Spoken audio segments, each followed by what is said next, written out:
very pretty little trading card here and decided maybe I'd just fly to an entirely other country in order to do a single one-for-one card trade. You know what, let's back up here a little bit. Traveling 6,000 miles, some 13 hours just to trade a single card. And those new here can see that it's not a Pokemon's or a Yugimon's or probably anything most might do something so extreme for. I'm Tamanon, and I've been collecting the character Tama, my waifu, my cardfu, my oshi, my nuikatsu, whatever the kids call it these days, since I first watched her anime back in 2014, more than a decade ago now. I've been searching for her holy grail for years now, a serial card. Serials are one-of-one cards and incredibly rare and pricey, ranging from 1,000 USD to 10,000 USD, kinda depending on the number and the character. I opened one magically of the character Hirana, who is not my top gal, but a very cool 7/7, especially for the English game recently ending. And promptly, with the help of some Japanese friends, I went and searched for someone to one-for-one trade my Hirana for Tama. That 14-hour plane flight later, I landed in Kansai and continued my search. That's where the big event I'd meet the mystery mutual for the trade would be. Osaka has a different feel than Tokyo, and I really enjoyed seeing the crane by the water daily as I walked by. Ended up getting very close to him. Over a couple days anyway. Of course, there is an area called Denden Town full of anime and anime accessories. Of course, I had to go ahead and look for some different figures, including the Serial Experiments lane. It was a little bit pricey for a pop-up parade, which are kind of a nicer version of prize figures by a Good Smile figure. The large size do vary in quality on if they're good or not. Either way, I was going to pick this one up. I am a huge fan of the 12 episode series. Watched it when it came out on TV right around 9/11, right? And it still holds up today if you go and watch it. And it didn't really get a lot of merch. It had some little dolls that you could get that are now like $300 or $400. So you know what? Having a figure that I could put next to the Nendo that also just came out as kind of as that Nendo is, I actually really like this one. It really captures her as a character. It's pretty decent quality, and it was the only one I could find. I looked through like 40 shops specifically looking for this. I still haven't seen it at other shops, so I am pretty happy that I managed to pick it up and get it when I found it. Moving right along, we have this prize figure, actual prize figure that I got from a crane game. This is actually for a buddy who really likes Panny here. So I won't be opening this up, but just kind of want to show off the box. And we have this old school Evangelion figure.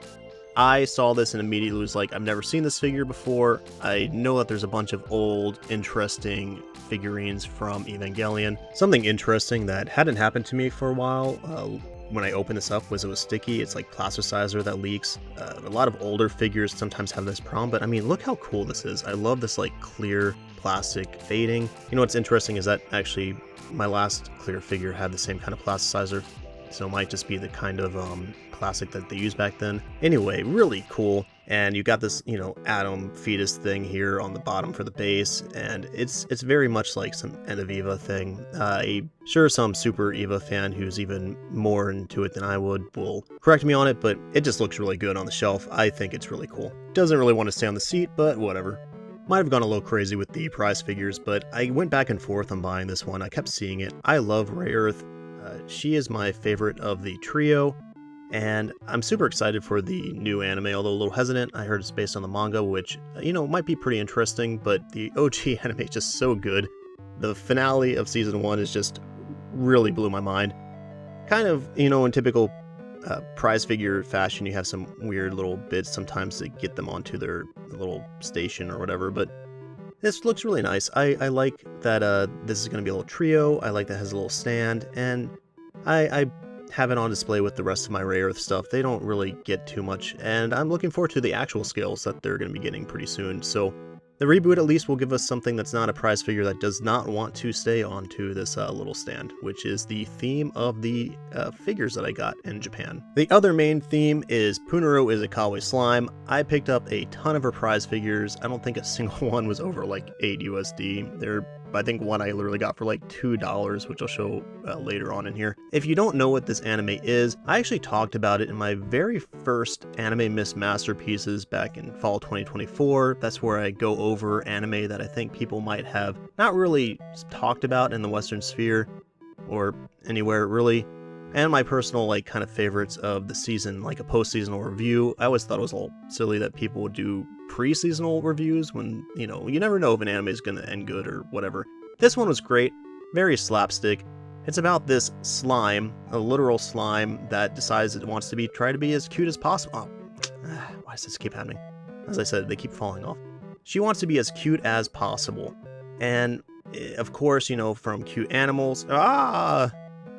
6-7. Anyway, she wants to be as cute as possible, from turning into cute animals to maid girls to whatever she thinks is going to be cute at the time. There's this whole like magical girl transformation sequence where she has like a Gashapon open up. Anyway, I highly recommend it for just silly slapstick. The figures were pretty interesting too. I love this transparent plastic like I was talking about. Now these are new, so they don't have that plasticizer stickiness going on. I imagine maybe in like 10 years if I kept them in the box they might, but you know, you never know. So you kind of see here like she's turning into the slime in the feet and the hair, and it's pretty interesting for a prize figure to have something like this. Although to be fair, a lot of prize figures actually have kind of more interesting stuff going on than scales, but they're just not as well made. Yeah, like, that's like $3. I ate a thing of sushi from Sushiro that was more expensive than this figure here. And I mean, look at it. It's just turning into a glob of slime. You can actually see inside there for the key for the mold. I think that's pretty cool. But yeah, so these are the figures that I ended up coming back home with. Now, they didn't break my bank. However, some other items later on definitely did that I'll be showing off. Of course, I ended up going to Nara, which I loved so much, I went twice. I grew up around areas where you hunt deer, so seeing a bunch of deer just walking around not being hunted was kind of cool. And I also it's something that I don't think any other country has like this. Maybe there, you know, there's the monkeys in places like India and whatnot where you can go up and feed them, or like the African safari and things, but there's not really anything I can think of comparable where there's just like semi-domesticated deer walking around. Like, I was petting these things. They had no care in the world. Of course, I love Nara so much, but it is still Japan. There was an Animate over there. I picked up some Digimon stuff for my buddy at the Nara Animate. And obviously, I also had to get a bunch of deer stuff.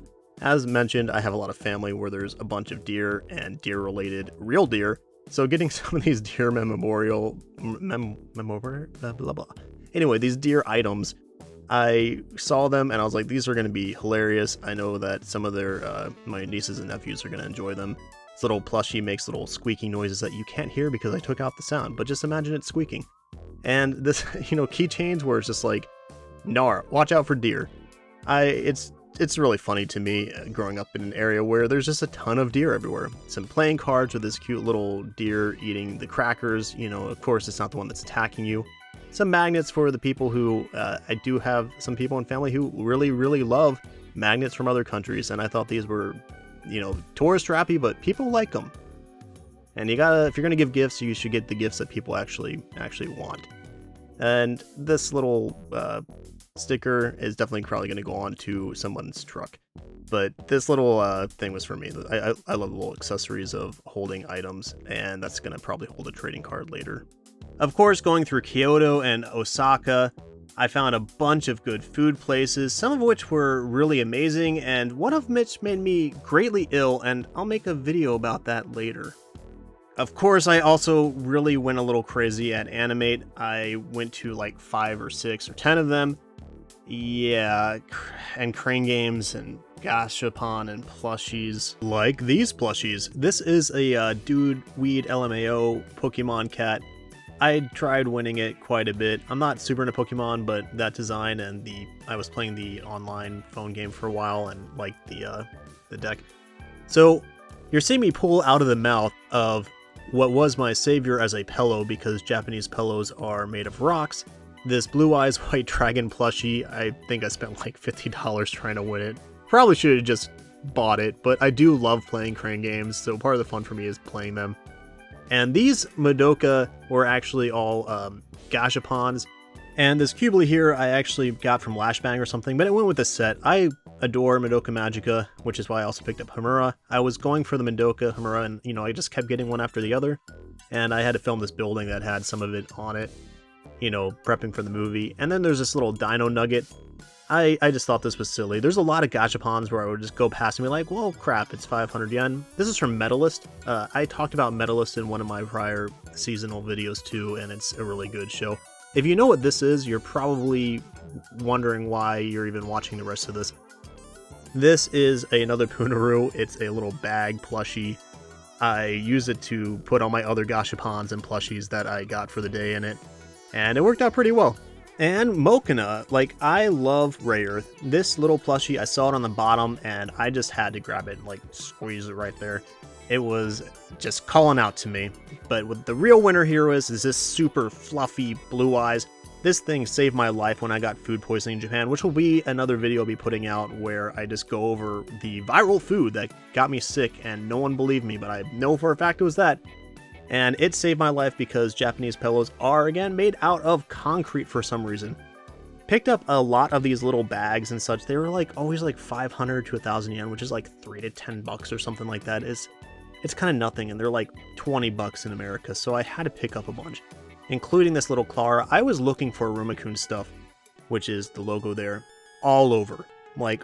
I was actually kind of getting annoyed that I could not find any Iruma-kun stuff. I was reading the manga at the time, and I collect the physical volumes, and I'm a huge fan of the anime. Clara's my favorite character. I was looking for stuff for it because, no lie, there was 7 or 8 pop-ups within a 3-month period for Iruma-kun, because they had just announced a new season that was going to be 50 episodes. They had just announced a spin-off manga that was going to get an anime, another spin-off manga or something. It's like a crazy hype, right? And I flew in 2 days after one of the pop-ups in Kyoto ended, and then I left 2 days after another pop-up in Osaka was supposed to start, and I was just right in the middle of all these. And because of the hype, I had asked some people at Lashing Bang and Animate, which Lashing Bang is it just has a bunch of random anime stuff. You could go in there for hours and just try to look for stuff. And I found just the items that you're seeing on screen at between I don't know, maybe 15 different shops. And all the workers that I would ask are just yeah, it's sold out. It's just all gone. The hype and everyone going to the different pop-ups, of course people go to the pop-ups, maybe the stuff they want sold out, so they just grab whatever they can. And I could not find anything for this. I ended up going on Mercari Japan later and just buying a bunch of plushies for Clara because I was so annoyed. I was like, how did I go to all these shops and not able to find anything for her? And that's kind of how I felt. That's my pack on the ground, just crying in the rain, hoping for finding Iruma-kun stuff, and it just wasn't meant to be. It's sad music. But life must go on, and I got a bunch of these little containers for plushies and Nuis and whatever you want to put in them. I love the Ita bag stuff. I have a ton of Ita bags that I've made for different series, and I just have to pick them up when I find them. You can just do so many cool things. These are all the different capsules that I got. Didn't go as crazy this time with the different capsule machines, but I got a bunch of Madoka stuff. There was a ton of Madoka things, I think because at the time the movie was set to come out pretty soon, and they hadn't announced that it was going to get delayed. So there were a lot of Gashapons with them, and of course it is just a popular series. It's a very popular series. You see Madoka everywhere, and it deserves it. I love Madoka. I have a tattoo of Gadaka, and I can't be happier that I'm actually getting catered to for something that I actually like, and I'm super stoked for the next movie. Hopefully, it gets a big theater release and I get to see it in IMAX or Dolby or something, which would be really, really cool because the visuals in the other films were amazing. And, oh yeah, this little Macron thing. I love when they give various artists little Gashapons. I think maybe it's a trial. If people buy these, they'll buy a figure or something. And little food characters are pretty fun.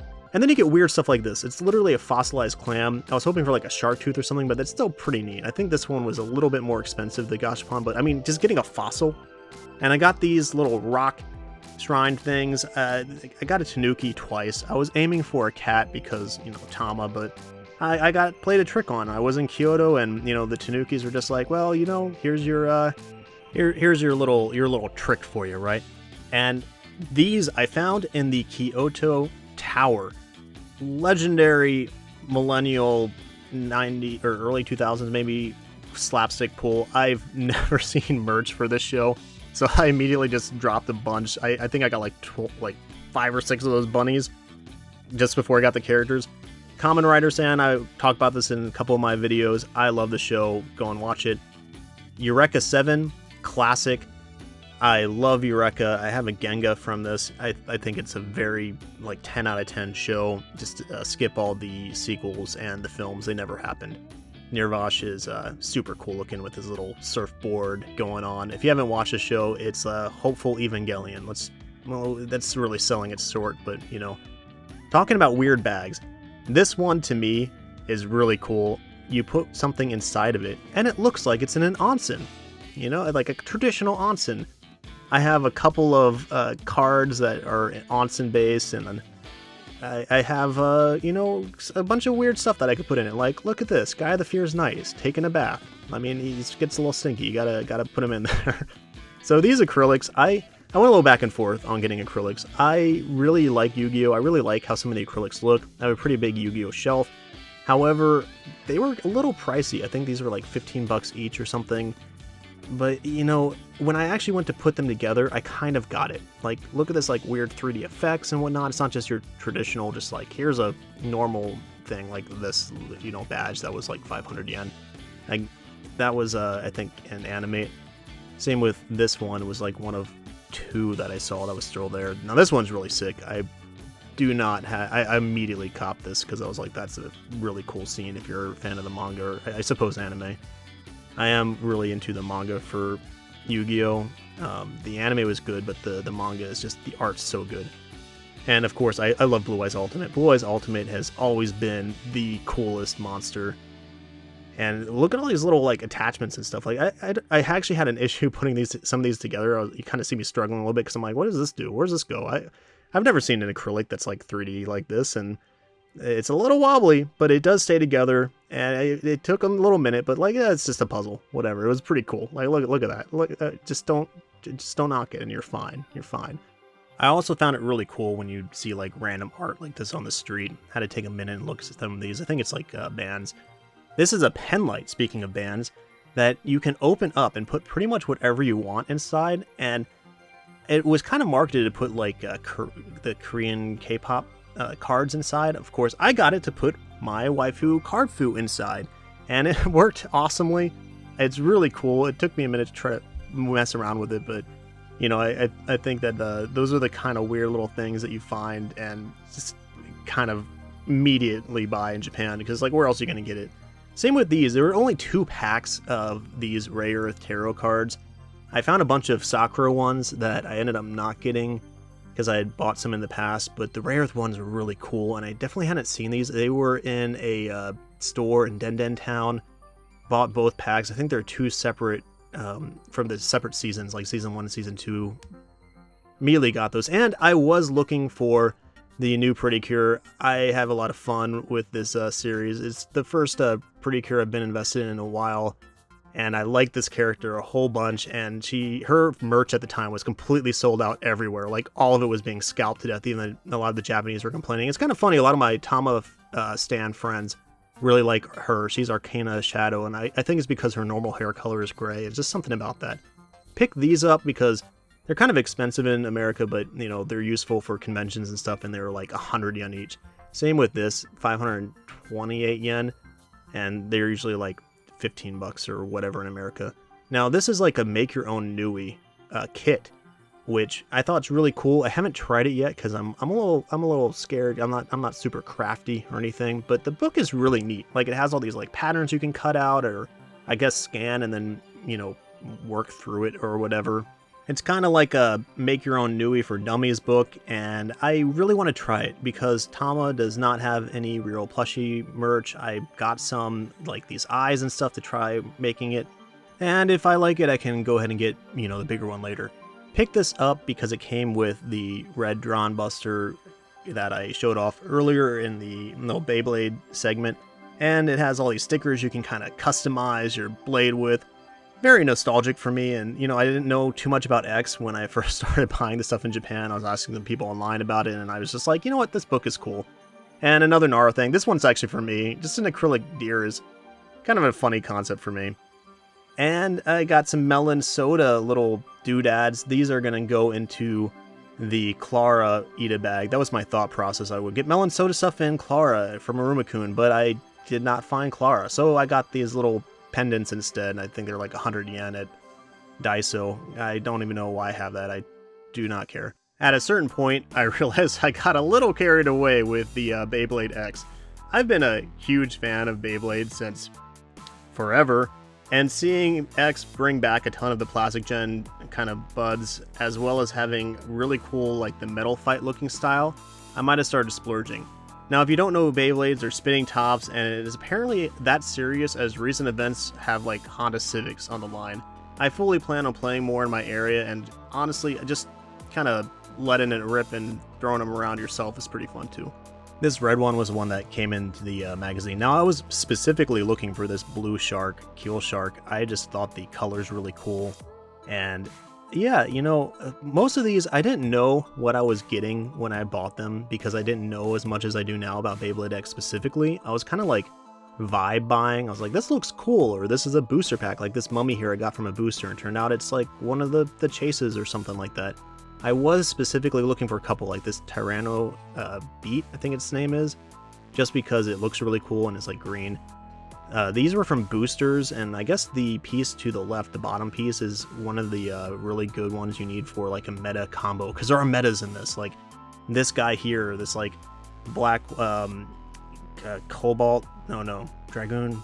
Correct me in the comments, I don't remember all the names for them. I just think they look cool. It's kind of like, you know what, I'm going to go out on a limb. These are like millennial nerd jewelry. You know, even if I don't really play with them that much, they're just really pretty to look at. Like, and I will say, you know, I got a friend to actually try them out while he was there, because when he was in Tokyo, which I couldn't make it to, he picked up some stuff for me from a Beyblade pop-up shop. And he was like, why is this interesting? And then he messaged me out of nowhere saying, bro, I launched one of these things. I heard it sounding like a monster hitting those, you know, the stadium back and forth, and I stopped it with my hand, and it hurt, and it still hurt like an hour later. These things are awesome. I'm gonna buy some. And I think that is probably the best reason I've, you know, could give for somebody to try these out. This is like plastic gen and metal fusion, if you know anything about Beyblade, on like just on caffeine. Yeah, wink wink, because they go crazy. The like little gear things on the bottom, they hit the stadium walls and it speeds them up, and they just launch like insane.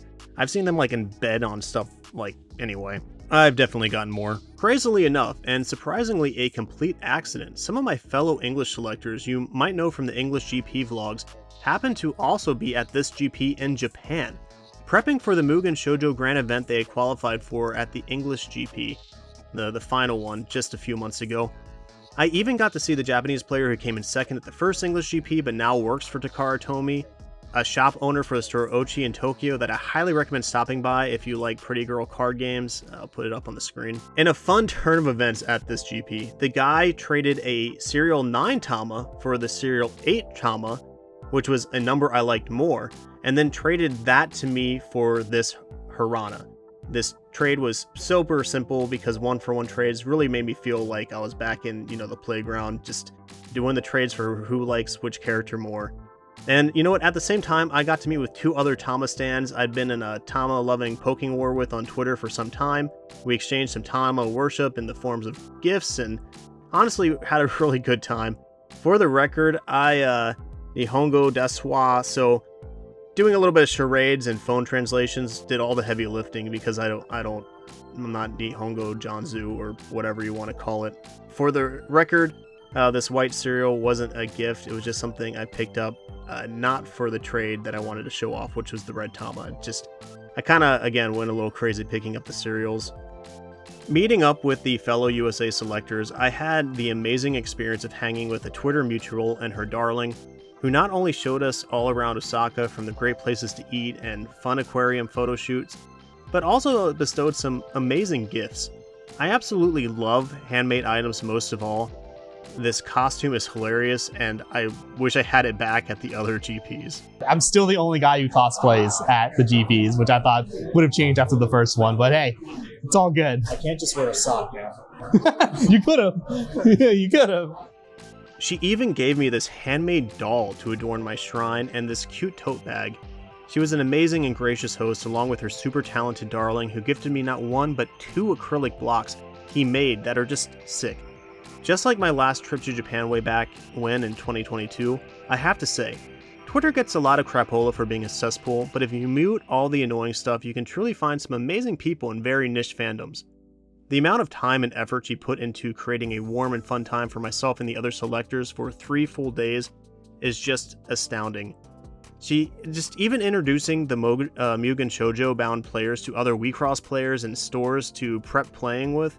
Just a fantastic host. And while I don't play because I'm back to just collecting full speed, of course we all had to show off our cereals, which I could now partake in.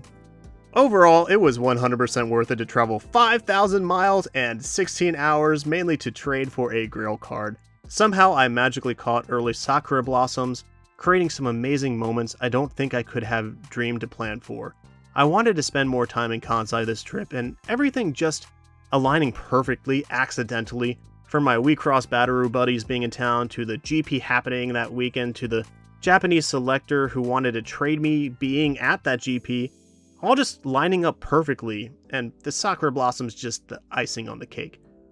It's a bit sad it took English WeCross dying for me to open a cereal and get my grail, but it also let me connect with so many others on my save wavelength.